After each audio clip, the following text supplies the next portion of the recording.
We have talked about various problems arising for which there is no solution. But we do not realize that these problems arise because instead of the common interest being looked to, it is individual demands which are placed foremost and which overshadow the interest of the whole.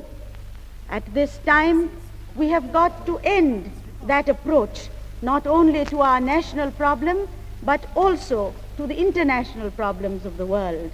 Because India, whether free or whether slave, cannot afford to ignore the international aspect. In this age of the building up of one world, we cannot talk about separating nations. We have to work in order to build up that world of which India shall be a worthy partner. Because not only has India the right, because of her past, because of her heritage, to give the lead, but also because of her present, when in the face of all the complexities of her own problems, she has stood up and estimated values and not let go of those ideals which she had placed before her. Our contribution to the future is one of the neutralization of political and social discontents. And to that end, we must work towards establishing freedom in our own country and toward establishing freedom in the world.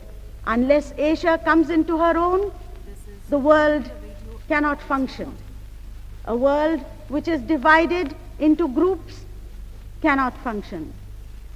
In the words of a famous American, there can be no nation and no world that is half slave and half free. Therefore, India, to assume her leadership of Asia and through Asia of the world, must first free herself socially, economically, culturally. And in this resolution, we find an attempt to work toward that end. I appeal to the members of this House to pass the resolution in order to show that this ancient land is conscious of the challenge that has been presented to her and can live up to the ideals of the past.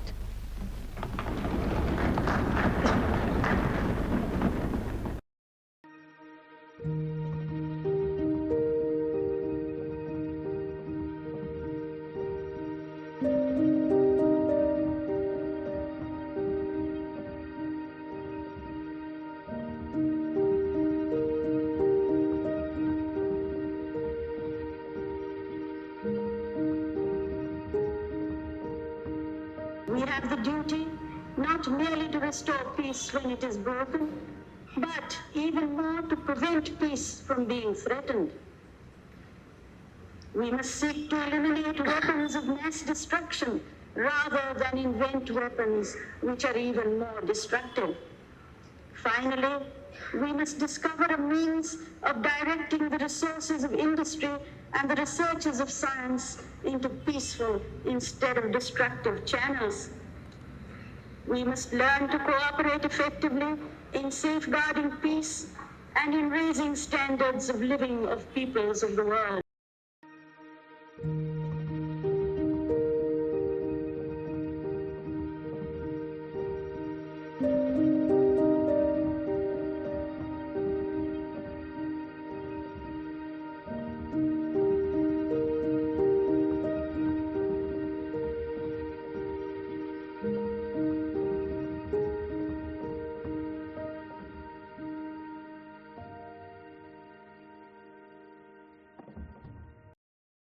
A democracy cannot function without dissent. Dissent has to be there in an organized, proper fashion.